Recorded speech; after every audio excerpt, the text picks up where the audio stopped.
Good afternoon, everybody. I'm back for a little bit more reading. I started yesterday the first two chapters of this book, Books and Islands in Ojibwe Country by Louise Erdrich. And it's a book that I got several years ago.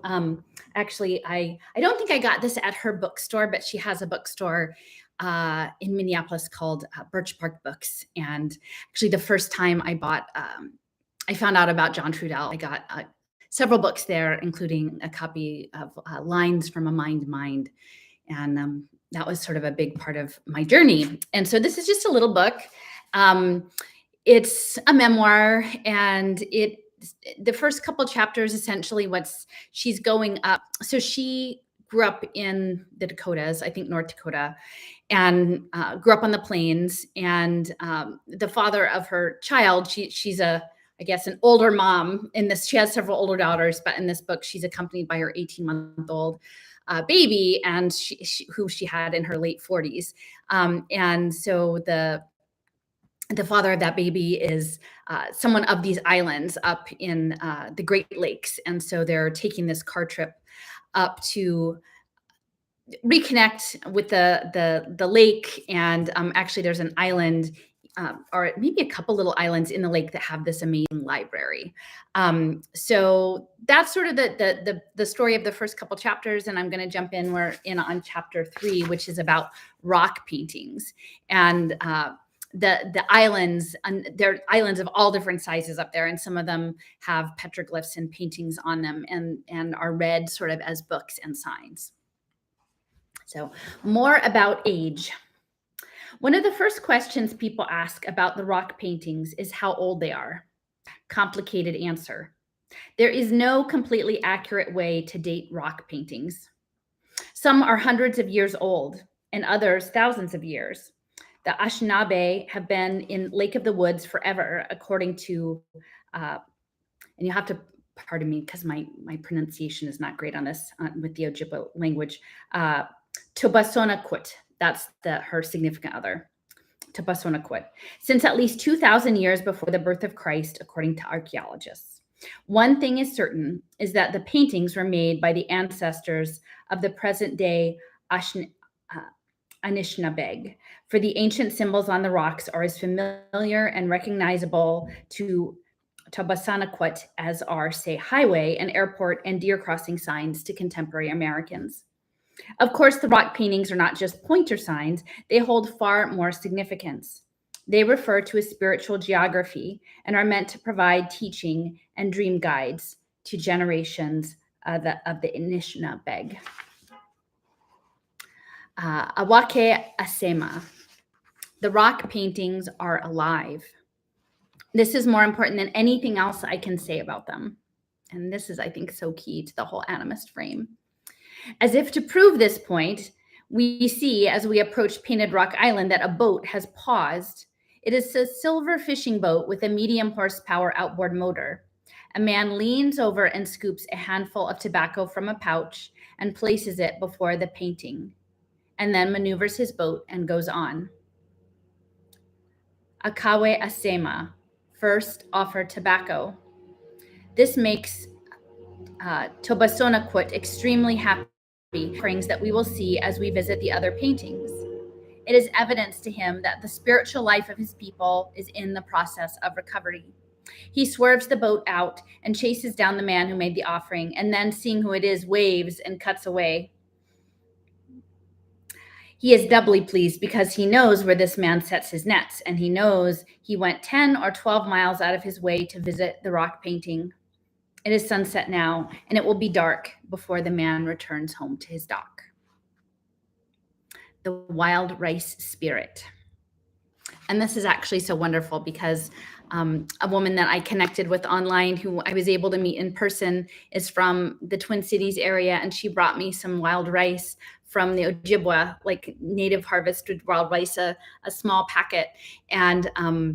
And I was able to use that on some of the offerings that I made around both here and on my trip. So that's the connection with the wild rice. The long rays of the deepening sun reach through the channel, and as we draw our boat up to the rock painting, the light warms the face of what was once a cliff. And I'm standing before the rock wall of painted Rock Island, trying to read it like a book. I don't know the language, though. The painting spreads across a 10 or 12-foot rectangle of smooth rock, and it includes several spirit figures as well as diagrams of teachings. The deep light pulls the figures from the rock. They seem to glow from the inside, a vibrant golden red. And for a long while, I am only interested in the visual experience of standing at eye level with the central figures in the rock. They are simple and extremely powerful. One is a horned human figure, and the other a stylized spirit figure who Tobasonaquit calls lovingly Manuminiki Keshi, or the wild rice spirit. And once you know what it is, the wild rice spirit looks exactly like itself, a spiritualized wild rice plant, beautifully drawn, economically imagined. I have no doubt that this figure appeared to the painter in a dream, for I have had such dreams and I have heard such dreams described. The spirits of things have a certain look to them, a family resemblance. This particular spirit of the wild rice crop is invoked and fussed over and worried over, just as the plants are checked throughout the summer for signs of ripening. This year on Lake of the Woods, the rice looks dismal. Because the high waters have invaded a whole new level of recently established rice beds, the rice is leggy and will flop over before it can be harvested. Earlier in the day, we stopped to examine Tobasonaquit's family rice beds, and at this time of year, mid-July, the rice is especially beautiful. It is in the floating leaf stage and makes a pattern on the water, like bright green floating hair. Ki magugan, it is called. But upon pulling up a stalk, Tobasonaquit says sadly, "There's nothing in this loon shit," meaning he cannot find the seed in the roots. All the energy of the plant has gone into growing itself high enough to survive the depth of the water. There will not be enough reserve strength left in the plant to produce a harvest.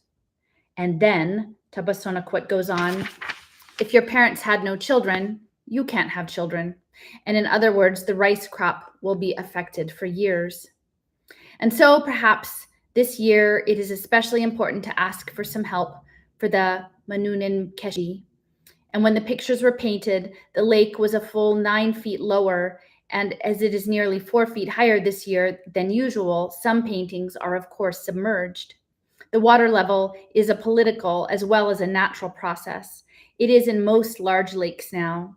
From the beginning that the provincial government allowed the lake levels to rise infuriated the Anishinabeg as the water ruined thousands of acres of wild rice beds. And it is, I mentally add, about 1 story of rock to the painting, which at present lies only a few feet out of the water. You can see the drawing. I guess that's the wild rice spirit. This is a feminine-looking drawing. The language of the wild rice harvest is intensely erotic and often comically sexualized. If the stalk is floppy, it is a poor erection. Too wet, it is a penis soaking in its favorite place. Half hard, full, hairy. The metaphors go on and on. Everything is sexual. The way of the world is to be sexual, and it is good, although often ridiculous. The great teacher of the Anishinabeg, whose intellectual prints are also on this rock, was a being called Nanabojo or Winnabojo. He was wise and he was clever. He was a sexual idiot, a glutton, full of miscalculations and bravado. He gave medicines to the Ojibwe, one of the primary being laughter. This is the figure that glows brightest from the rock. He is not a devil and he isn't throwing away a Christian cross, the local white Christian interpretation of the painting, which has led to its close call for defacement. At the figure's right hand, in white paint, I can still make out Jesus Christ in fairly neat lettering. But the 30-year-old graffiti has nearly flaked off, and while the original painting figures still blaze true, and as I stand before the painting, I come to believe that the horned figure is a self-portrait of the artist. Books. Why?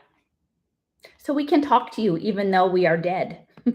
Here we are, the writer and I, regarding each other. Horns connote intellectual and spiritual activity, important to us both, and used on many of the rock paintings all across the Canadian Shield. The cross that the figure is holding over the rectangular water drum probably signifies the degree that the painter had reached in the hierarchy of knowledge that composes the formal structure of the Ojibwe religion, the Midewiwin. The cross is the sign of the fourth degree, and as well, there are 4 Mide squares stacked in the figure's left-hand side, again revealing the position of the painter in the Mide lodge. I quickly grow fond of this squat, rosy, hieratic figure. His stance is both proud and somewhat comical. The bent legs, strong and stocky. His arms are raised, but he doesn't seem to be praying as much as dancing, ready to spring into the air off the rock. When this rock was painted on a cliff, the water below was not a channel, but a small lake that probably flooded periodically, allowing fish to enter and exit. Painting. Perhaps it was a camping or a teaching place, or possibly even a productive wild rice bed. Very likely it was a place where the Mide Lodge was built, like Niyawanagashing. The painter might have been a Mide teacher, eager to leave instructions and to tell people about the activities that took place there. Most of the major forms of communication with the spirit world are visible in this painting. The Mide Lodge, the Sweat Lodge, or the Madudisiwan, the shake tent. The horned figure beats a water drum. Such drums are extremely resonant, and their tone changes beautifully according to the level of the water and the player's skill at shifting the water in the drum while beating it. Anyone curious about the sound of the water drum can buy a CD and listen to the winners of a recent Native American Grammy, the singers Verdell Primo and Johnny Mike, bless the people. The water drum is a healing drum, and in the pictograph, a bear floats over the drum, and a line between the horned figure and the bear connects them with the sky world. The line is a sign of power and communication. It is a sound, speech, song. The lines drawn between things in Ojibwe pictographs are extremely important, for they express relationships, usually between a human and a supernatural being. Wavy lines are most impressive, for they signify direct visionary information, talk from spirit to spirit. In the world of some contemporary Ojibwe artists, Joe Geshick, Blake DeBassig, and of course Norval Morisseau, the line is still used to signify spiritual interaction. Contemporary Native art is not just influenced by the conventions invented by the rock painters. It is a continuation, evidence of the vitality of Ojibwe art. The Bay of Baby Spirits. Looking on a map at the little bay we are going to travel, my friend, who is in training as a doula, or birth assistant, says no wonder it is known as the home of baby spirits. The bay is thin and winding and looks like a fallopian tube. The Bay of Little Spirits is a courting bay, the water shallow and romantic. To either side, the rich young undergrowth is said to be inhabited by the spirits of babies who choose humans as they pass to come and live with. Traveling slowly down the shallow channel, I stroke the tender spot on Kizikoks, that's the baby, the fontanelle, which is nearly shut. I've heard it said that until it does, the baby still hears the spirits talking to her. If they are out there, if they are talking to her, I hope they are warning her that it is dangerous to hide little stones in your mouth. And suddenly we come upon 3 young moose, gangly and playful, and instead of climbing onto land, one clomps into the water and swims along beside us. Her long rabbity ears cock towards us from time to time, and she doesn't seem particularly frightened. Her Joe Camel nose held high, and she rolls her eyes at us. Those odd twiggy legs and knobby knees work smoothly and powerfully. A wonderful swimmer, she at last veers away into the reeds and cattails. I am very surprised that this has happened. According to John Tanner, the wary moose is the most difficult of animals to hunt. But then these are very young moose, and our baby is in the boat. I harbor the irrational notion that animals are curious about Kujikok and show themselves around her, and that her presence is a kind of magnet to them. And it is true, not only do we see animals, but they seem unafraid of her, like the otter, like the moose, and the constantly wheeling eagles and pelicans. The animals come close as if they want to get a good look at this child whose ancestors watched their ancestors, whose grandmother ate their grandmothers, whose father was stolen from among them by priests. Mirage Islands. When the water is high, like it is this year, large pieces of bog pull free of the lake bottom and drift all through the bays and channels. You fall asleep looking at a certain shoreline, memorizing the sweep of it, and by morning the shape has shifted and the bog has moved them. When these bogs attach to islands, they can change its shape instantly, but often they merely bounce against the island until they fall apart. Lodge owners get their guide boats out and push the bogs into the lake currents. Close up, rising out of the deep water, they are deceptively solid looking. They are a rich biomass composed of reeds, young willow,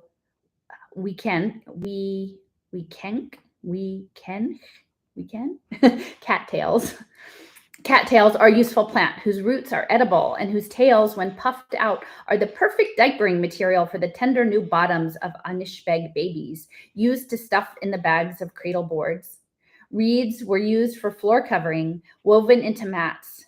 Weeken, or sweet flag, is the star of the floating bog, though a medicine with every possible use. Where there is Weeken, there are Anishinabeg, says Tobassanaquet. Weeken is the ultimate medicine. He investigates each floating bog, hoping to pick it easily, for when rooted, it is difficult to wrench from the mud. Looking at these bogs, it is easy to see how once, when a raiding party of Bawang had camped in Ojibwe country, they were driven out by use of a floating bog. The warriors entered the bog from underneath and swam it to the shore of the Bawang camp, like Burnham Wood come to Dunsinane, and from that bog they attacked and drove the Bawang out. Massacre Island. It is not considered wise to point a finger at any island, especially not this one. The Ojibwe use mouth or head to indicate the direction and are often humorously mocked for pointing with the lips, but it is impolite to point a finger at people and the islands as well. Pointing at the islands is like challenging them, and you don't want to challenge anything this powerful. Massacre Island is a forbidden place. Recently, 2 men who tried to fast there were bothered the entire night by ghosts, and as we approach the island, I feel its brooding presence. I can't tell whether this island is a formidable place because of its history or whether it possesses a somber gravity all on its own. But the very look of the place disturbs me. Massacre Island is located where the lake deepens. Sounds travel farther. The air thins. The waves go flat. Its rocks sloping down to the water are not the pale pink flecked granite of the other islands, but a heavy, gray, nearly black in places, and streaked with a fierce red golden lichen. And on this island, the Ojibwe wiped out an entire party of Sioux or Bawang. As Tobassanaquet tells it, the entire island was ringed by Ojibwe canoes, and at a signal, the Zasakwe, the war whoop, a terrifying and bloodthirsty shrill was raised, and from one canoe to the next it traveled, a ring of horrifying sound. The canoes advanced 4 times. The Zasakwe was raised 4 times, and on the last time, the Ojibwe paddlers surged all the way forward, beached their canoes, and stormed the Bawang, and he shows where the warriors died, including one who staked himself into the earth and fought all comers who entered his circle until he was overwhelmed. Atizigan. The paint, Atizigan, should be patented, said Tobassanaquet. It is an eternal paint. The Ojibwe Sharpie paint. It works on anything. When he was little, he often watched the paint being prepared. It was used for other things besides painting on rocks.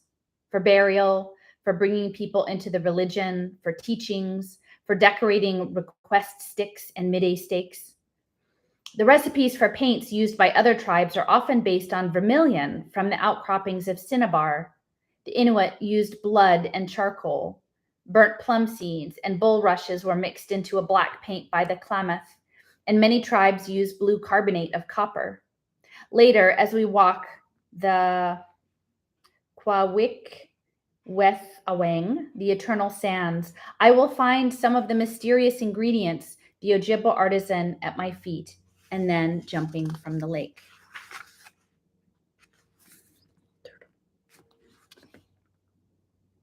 Obabakan. On a great sweep of boulder high above the Obabakan Channel, a rock painting gives instructions to the spirit on how to travel from this life into the next life. Such a journey takes 4 days and is filled with difficulties. For that reason, loved ones provide the spirit with food, spirit dishes, and encouragement in the form of prayers and songs. We climb to the painting with tobacco and leave handfuls by the first painting, a line with 4 straight sweeping branches, and the second painting, which is of Mikinak, or a turtle. The Mikinak has immense significance in the Ojibwe life, as there are 13 plates on its back. It is associated with the 13 moons in the yearly cycle and also with women. It was women, says Tabasanakut, who were responsible for the beginning Ojibwe mathematical calculations. They began because they had to be concerned with their own cycles and had to count the days so that they would know when they could be fertile. And they had to keep close track of the moon and had to relate it to their bodies in order to predict the births of their children. And they had to be accurate so that they could adequately prepare. In a harsh Ojibwe winter, giving birth in an unprotected spot could be lethal. Women had to prepare to be near relatives and other knowledgeable women. Mathematics wasn't abstract. It was intimate. Dividing and multiplying and factoring were concerns of the body and of survival. Whitefish Bay. To get into Whitefish Bay from where we are will require a lot of sandwiches, water, a full tank of gas, and 2 extra 5-gallon plastic gas containers that ride in front when full. We start early on a tremendously hot morning. By now, I'm much happier in a boat. I still have that usual fantasy of starting out involving the rock and the swim to shore towing Kittukuk, but by now I'm used to it, and I try to move on quickly and enjoy the breeze whipping with heroic freshness off the lake. Whitefish Bay connects to Lake of the Woods via a peculiar contraption called a boat trolley. This is a suspicious-looking wood-ribbed basket that the boat is floated onto. By sheer muscle power, turning a big red metal wheel that moves the trolley basket along a set of metal tracks, the boat is painfully transferred. Once on the other side of the concrete channel, we reload ourselves and start off into Whitefish Bay. First, we pause at the place where Tabasanakut was born, a quiet little bay of old-growth pine and soft duff. Just after he and his brother were born, Tabasanakut's name was discovered by his father, who gazed out into the bay and saw a certain type of cloud cover, low and even. Tabasanakut. His twin was named for a small bird that visited his mother shortly after the birth. She has told Tabasanakut that as this is the type of bird who nests in the same place year after year, if he ever sees one on a visit, it will be a relative of the one who named his brother. And he is sitting beneath a tree. That must have been a sapling when he was born. As he is singing to his daughter, I realize that after thousands of years of continual habitation and birth on the shores of this lake, Tabasanakut is one of the last human beings who will ever be born on these islands. Weekend tea strengthens the immune system. Mixed with a mashed water lily root, okundamo, it draws out infection and poison. Speakers chew wikene to keep their throats clear, and singers chew it to strengthen their voices at the drum. And as we enter a long channel filled with shallow water and small flooded bays, Tabasanakut sees vast clumps of bright green gold reeds and mutters over and over, so much wikene. And this was not a gloating sound I've heard before in his voice when discovering so much medicine. Rather, he is distressed that it should be sprouting in such tremendous abundance and no one else has come to pick it. His tone implies that this should all have been harvested, that the endless thick fringe of plants along the shores is an almost painful sight. One thing is sure, he can't pass it up, and for about an hour we putter along, stopping from time to time for him to lean over the prow of the boat and pull up the long, tough bundles of muddy roots. And he slices them off with a very sharp hunting knife while I sit behind the wheel of the boat with the baby. Wikine gathering is very boring to her, but she has decided to be lulled into a state of contemplation by a combination of breast milk and boat engine. Indeed, every time she gets in the boat now, she tips her head dreamily towards my nipple. I've grown used to having her there. I filmed eagles and those young moose dancing loons and zedeg pelicans with one hand while she nurses away. Indeed, though I haven't mentioned it, I have been filming everything I've described all along, as well as somehow brandishing a pen and notebook all the while nursing. One grows used to it. Sometimes I look at men at the way most of them move so freely in the world without a baby attached, and it seems to me very strange. Sometimes it is enviable. Mostly it is not. For at night she curls up or sprawls next to me, and I fall asleep and I hold on to her foot. This is as much for my comfort as to make sure she doesn't fall out of bed. And as I'm drifting away, I feel sorry for anyone who isn't falling asleep this way, holding on to her baby's foot. This is as much, the world is calm and clear, and I wish for nothing. I am not nervous about the future. Her toes curl around my fingers. I could even stop writing books. The name on the map is actually, Spirit Bay. The name on the map is actually Devil's Bay. So tiresome and so insulting. Squaw Rock, Devil's this, Devil's that, Indian or Tomahawk anything. There's no use railing. You know it as well as I do. Someday when there is nothing more important to do, that Anishinaabeg will demand that all the names be changed. For it is obviously the rock painting at the entrance to the bay that inspired this name. It is not a devil, of course, but a spirit in communication with the unknowable. Another horned figure, only this time enormous, imposing, and much older than the one at Lake in the Woods. This spirit figure, horns pointed, wavering, and with arms upraised, is fading to a yellow gold stain on the rock. It is a huge figure, looming all the way up the 9 or 10 foot flat of the stone. And at the base of this painting, there is a small ledge. Upon it, a white polo shirt has been carefully folded, an offering, as well as a pair of jeans. The offerings are made out of respect for personal reasons or to ask the spirit of the painting for help. There are 3 rolls of cloth tied with ribbons, a sema. Again, here are the offerings, the signs that the rock paintings are alive and still respected by the Anishinaabe. I get very excited, Binesi. I get very excited when I see the Thunderbird pictured on a cliff far above the water. It is so beautifully painted, so fluid and powerful, even glimpsed from 40 feet below. Are you strong? Are you agile? Tapasanaquit asks. If you are, you should climb up to that rock. You'll never be sorry that you did. I believe him. I grab my camera, my tobacco offering, and my ready my running shoes. I already have my 20 extra pounds left over from having a baby. I'm just pretending that I'm strong and agile. Really, I'm soft and clumsy, but I want to see the painting. I am on fire to see it. I want to stand before that painting because I know that it is one of the most beautiful paintings that I will have ever seen, put up there out of reach or within difficult reach for that very reason. And at that moment, I just want to see it because it's beautiful, not because I will get some spiritual gift. The climb is hard, though of course it looked easy from below, and like all women are accused of doing, I claw my way to the top. Sweaty, heart pounding, I finally know I'm there. All I have to do is inch forward and step around the edge of the cliff. But that's the thing.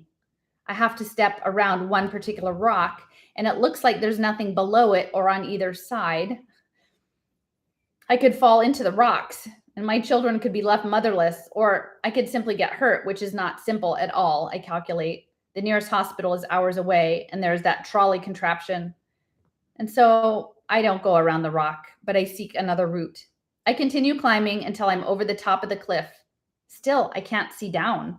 I don't know how to get down to the paintings. Again, I nearly take the chance and lower myself over the cliff, but I can't see how far I'd fall. Finally, looking far, far down at my baby in her tiny life jacket, I know I'm a mother, and I just can't do it. Climbing back into the boat. is admitting defeat. Give me the camera and tobacco, said Tobasanaquit. No, I say, don't do it. Why? If you can't make it, then you'll feel bad if I do? Just like a guy, so competitive. Because you will go around the corner of the rock and you'll fall and kill yourself. I will not fall. I've done this before. How many years ago? A few. And with terse dignity, Tabasanaquit goes. He is an incredible climber and regularly shames the 20-somethings who will come too fast on the rock cliffs by climbing past them and even dragging up their gear. I know he'll make it. He'll do something ridiculous, maybe even get hurt, but he'll manage to get right next to the paintings. He's always poking around in the islands. Once he described a rock side he started coming down from a cliff like this one. Remembering this, I maneuvered the boat away from a skid of rocks on the south side of the cliff, though he didn't go up that route. Anyway, he had a terrifying ski down the boulders, and at the bottom, one bounced high in the air over him and in its point landed right between the first and second toe of his right foot. He said that he'd done something mildly offensive to the rocks. He'd thrown one down to see what happened, and that is how the landslide started. When the boulder bounced down on his foot, he thought it would slice his foot off. But when he looked down, his foot was still there, just a crushed place between his toes. It was as if the grandfathers had said, "Don't fool around with us." And now he's climbing rocks again. It's no use. The best I can do is to make sure that the baby's comfortable. I might as well be comfortable too. So I take a fat little peanut butter sandwich from the cooler and munch dreamily while nursing. And after a while, the wind in the pines and the chatter of the birds lull us into a peaceful torpor. I forget to watch for him, forget all the important ascent. From somewhere at some point, I hear him call, but he doesn't sound in distress, so I just let my mind float out onto the lake. And then he's back. Did you see me up there? No, I feel guilty, awful. Here he's about as old as I'll be when Kitsikok graduates from high school, and I didn't take the trouble to film him as he made the dangerous climb to the rock paintings. He hands over the camera. Ashamed of my distracted laziness, I put it away. How'd you do it? I asked quietly. Oh, jumped. What? Jumped. I'm immediately just a little pissed off. You jumped? You could have broken your leg. It was only 6 feet, more like 15 feet. Well, if you hang down, it comes to, don't ever do that again. And we travel for a while, heading back for the boat trolley. And as I brood on his unlikely stubborn-headed insistence that he is still a young man, how long will it take before he really hurts himself? He's scarred and burnt. Just last winter, a red-hot stone from a sweat lodge brushed up against his calf and left a deep hole. His back and chest are pitted with Sundance scars, and one of his eyebrows was smashed sideways in a boxing match. He took so many punches to the head while a boxer that he has to put on special eye drops now to relieve the pressure on his optic nerve.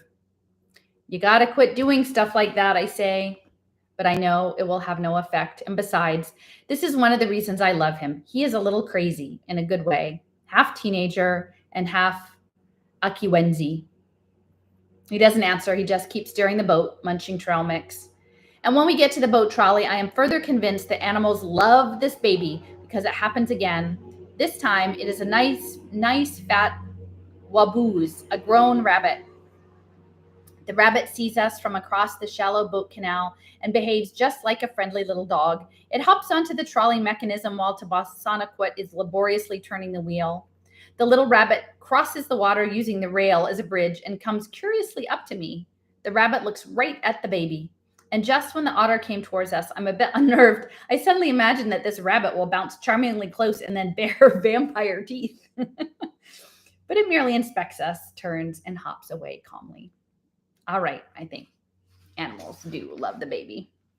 And now we are over the channel and into Lake of the Woods again, and I try hard to let go of my agitation about Tabasanaquit's dangerous rock climb, and we start talking about the Thunderbird picture in the rock painting that I didn't get to. I did take a movie picture of it, and Tabasanaquit surely snapped up some close shots, I think, consoling myself. That Thunderbird is very graceful, and there is a handprint with it. It is still the most beautiful bird that I have ever seen.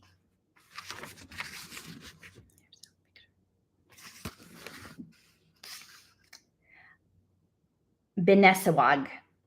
These spirits are particular about what they're called. They prefer Benesawag to Anemikig. They are very powerful. Thunder is the beating of their wings.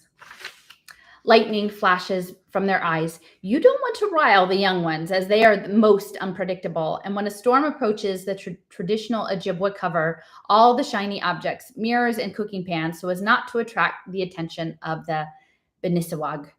A feather over the door lets them know Ashnabeg are at home, and they will avoid that house. It is important when the Benisawag appear at any time of the day or night to offer tobacco. The only natural enemy of these immensely strong beings are the great snakes, the Ginibigug, who live underwater. And these snakes are said to travel from lake to lake via an underground network of watery tunnels that lies beneath northern Minnesota and Ontario. There is an ongoing feud between these two powerful supernatural creatures. The young Benesawag, those that come out in spring, are the most volatile. Anyone who has experienced a violent spring thunderstorm in the North Woods can attest to this truth. But we have perfect weather. Day after day, the morning sun shines clear, the earth heats up, the water gleams like metal, and the sky by noon is a hot, deep blue. The eternal sands. Okay. Kawikwethawangag. Kawikwethawangag, they are called. The eternal sands. John Tanner must have approached from the south, for he said, this lake is called by the Indians Pabekwawangau Gigegun, land of the sandhills. Why it is called Lake of the Woods by the whites, I cannot tell, as there is not much wood about it. And it is true, the lake is very different in character when approached from this direction. Gorgeous and deserted sand beaches stretch along the southeast side of the Big Island, the reserve that Tabasanaquit's mother, the original Nena Itzikakok, came from. The great island is now empty of people. The village is abandoned since shortly after World War II. Even though Canada's Aboriginal people could not vote and were being forced from their lands and educated by force, they fought in both world wars. One of Tabasanaquit's uncles, a soldier, came home to the Big Island much affected by the fighting. He was silent, withdrawn, and stayed away from his family. Then his little son, a small boy named Wabijis, came down with an unusual fever.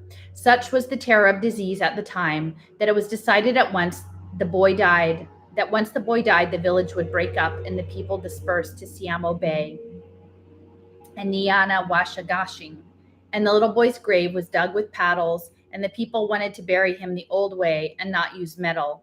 A prayer flag was erected near, and the little boy, Wabijis, was the very last person buried on Big Island, and his grave and all the remains of the village are now grown over with young trees. Name. All of a sudden, between our boat and the fringed woods, a great fish vaults up into the air. I've seen muskies. I walked around Minneapolis Lake, of which signs warn muskalungi are in these waters.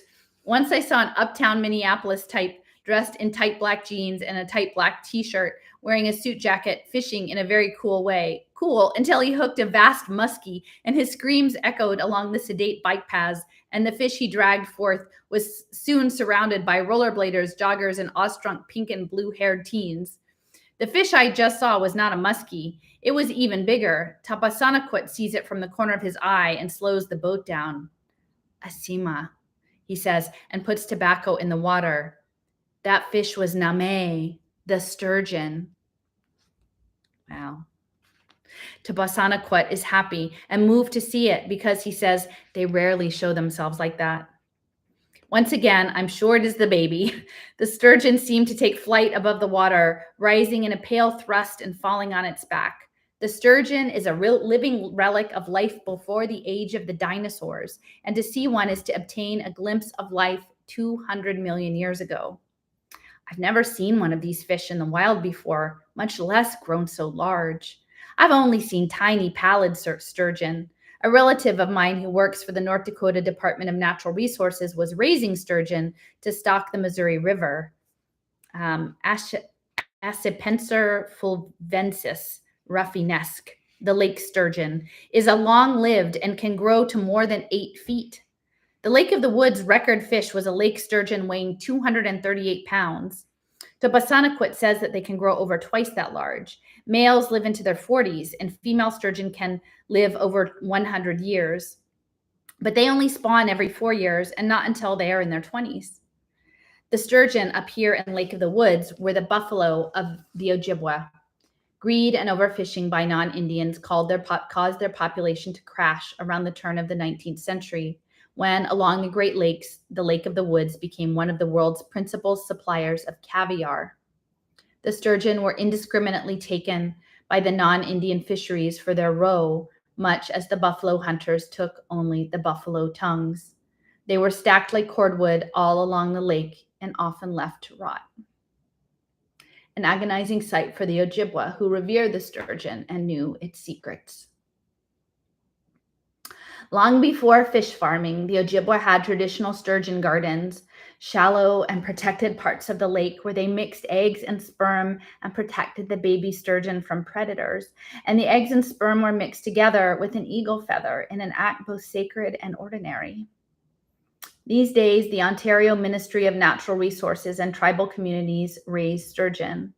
A conservation program began 99 years ago in Lake Winnebago near Shawano, Wisconsin, has provided the best example and the best hope. And there's that picture.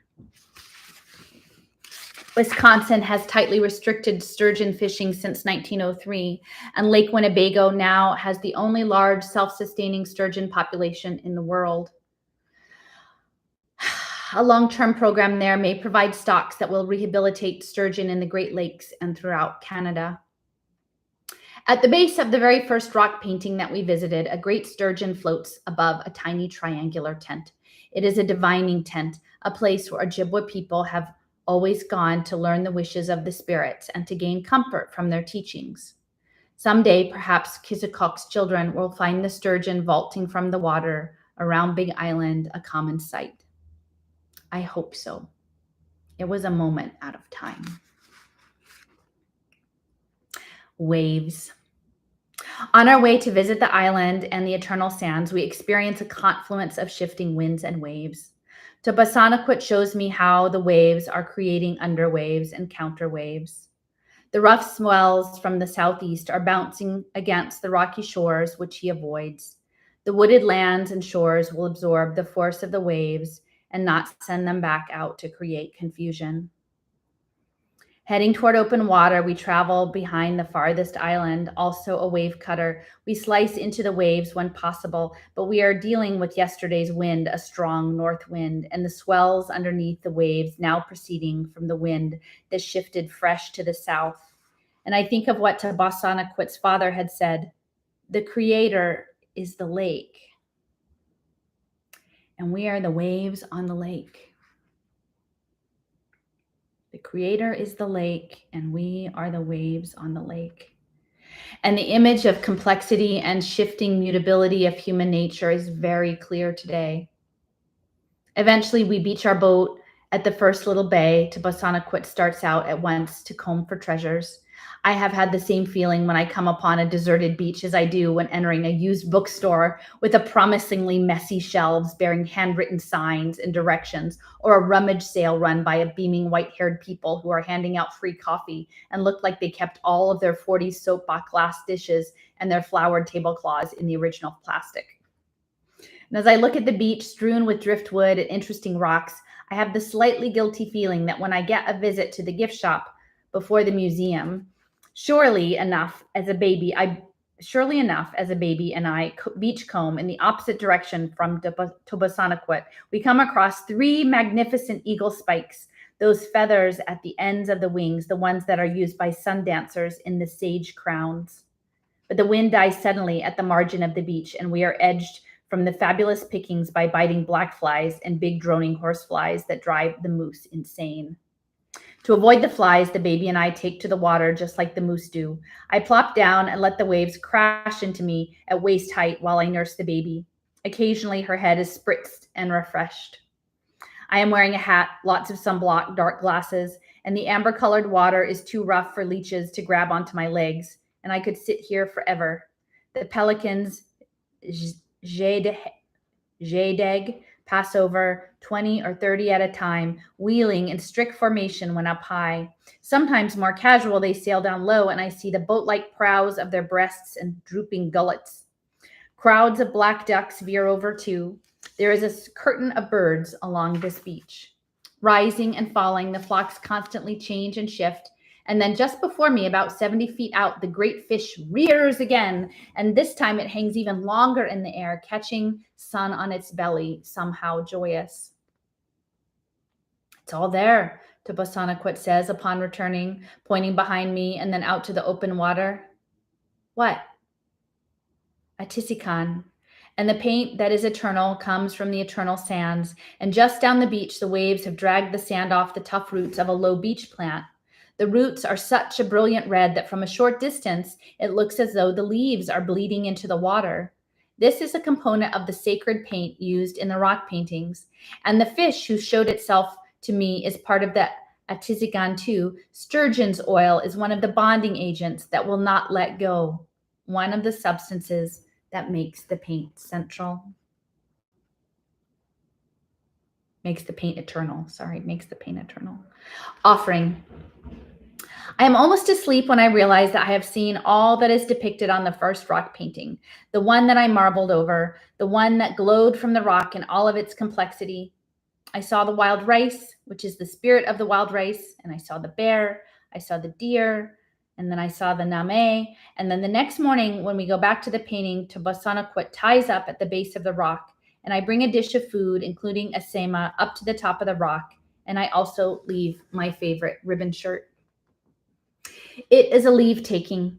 I have to tell myself not to look back as we travel away from the rock. It is as though I've left behind something intangible. Not the shirt, the tobacco, or the food. It's as though I've written a poem and burned it, given up a piece of my own spirit. I don't understand that feeling that closes in on me. And even now, as I'm writing in my study and as I am looking at the photographs I took of the paintings, I am afflicted with a confusing nostalgia. It is a place that has gripped me.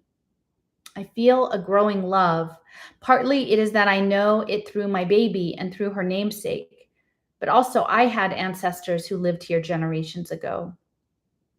The Ojibwe side of my family, who ended up with the surname Gourneau, roamed from Madeline Island in Lake Superior along what is now the Canadian border, through Lake of the Woods and down to Red Lake, and then out onto the Great Plains and eventually the Turtle Mountains.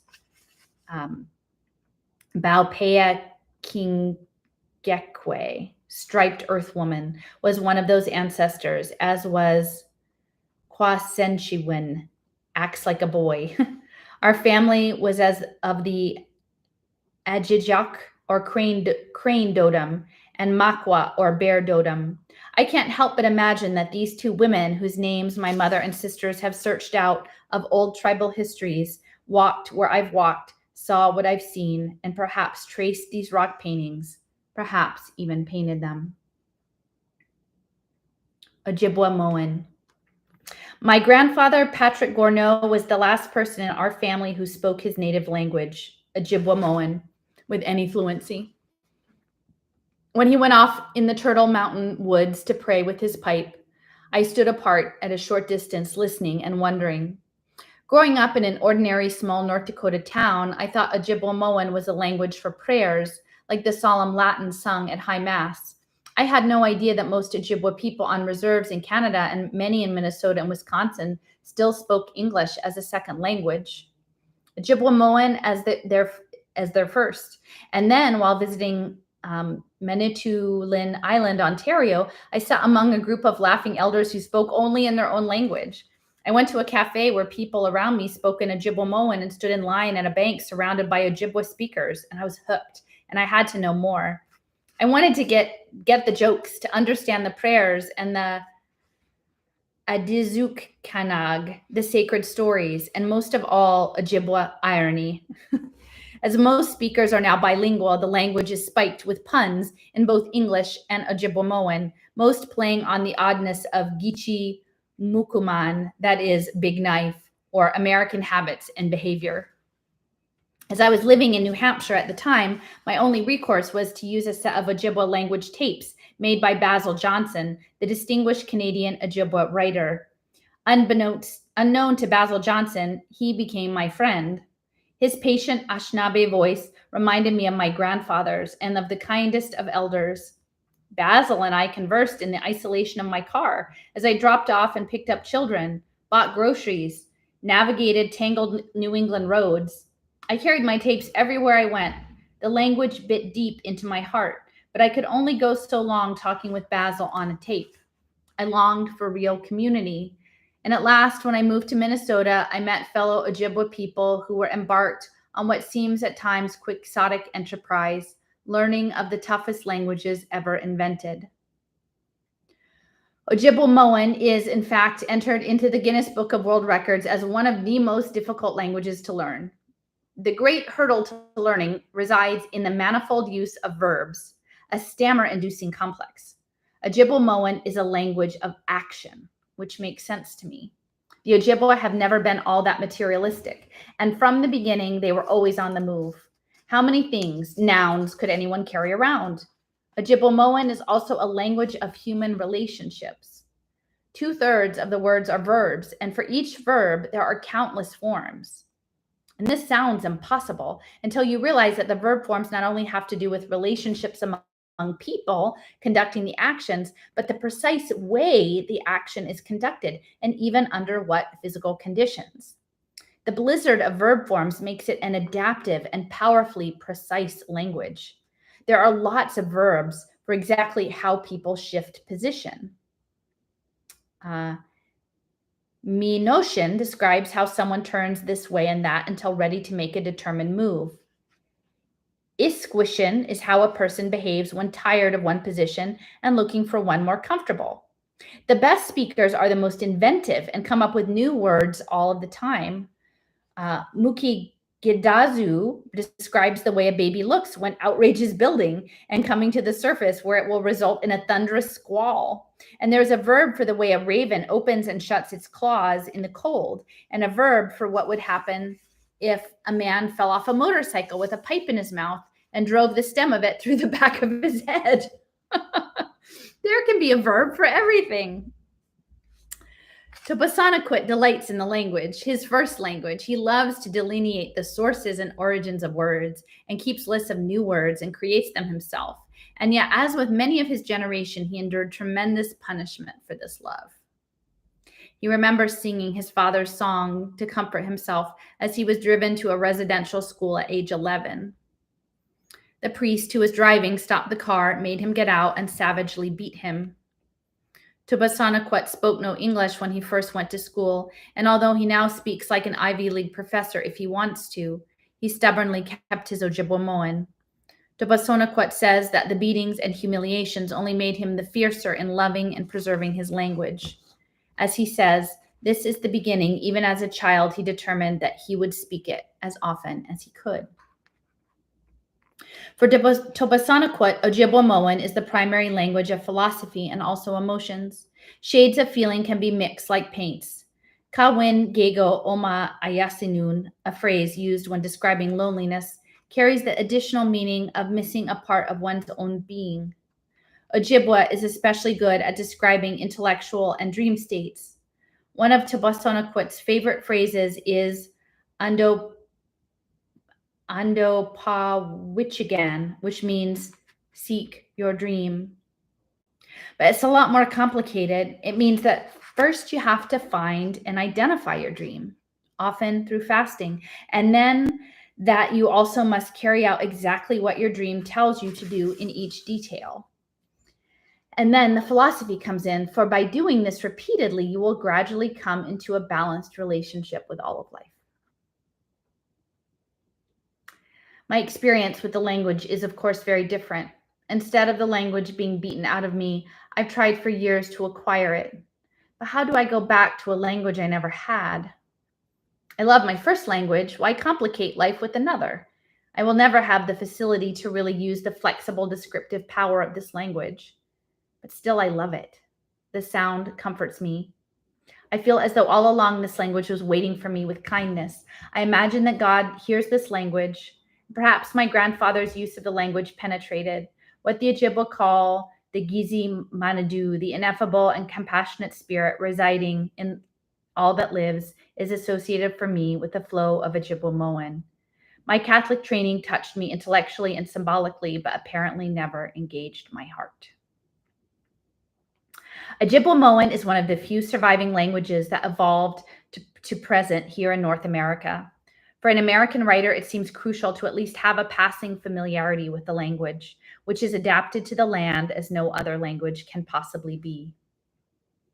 Its philosophy is bound up in northern earth, lakes, rivers, forests, and plains. Its origins pertain to the animals and their regular habits, to the shades of meaning in the very placement of stones.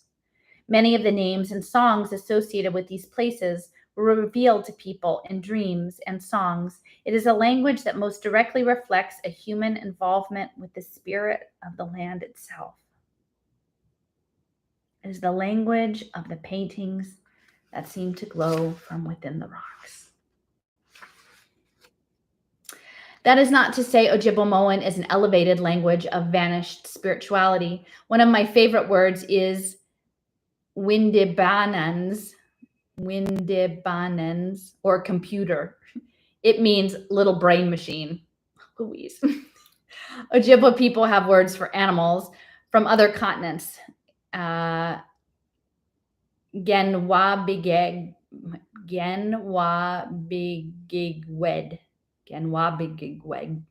The long-necked horse is a giraffe. Ojanzingwede Shkanad, rhinoceros, the one with the horn sticking out of its nose. Nandu Komeshin is the lice hunter, or the monkey. There are words for the serenity prayer used in 12-step programs and translations of nursery rhymes. The varieties of people other than Ojibwe or Anishinaabe are also named. Anibishabukewiniwag, the tea people, are Asian. All Europeans are Omakakiniwag, or frog people.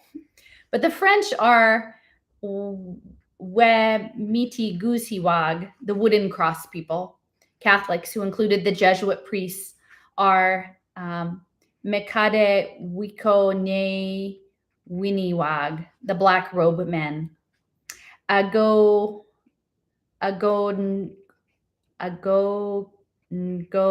Sinimiwag, the chipmunk people, are Scandinavian.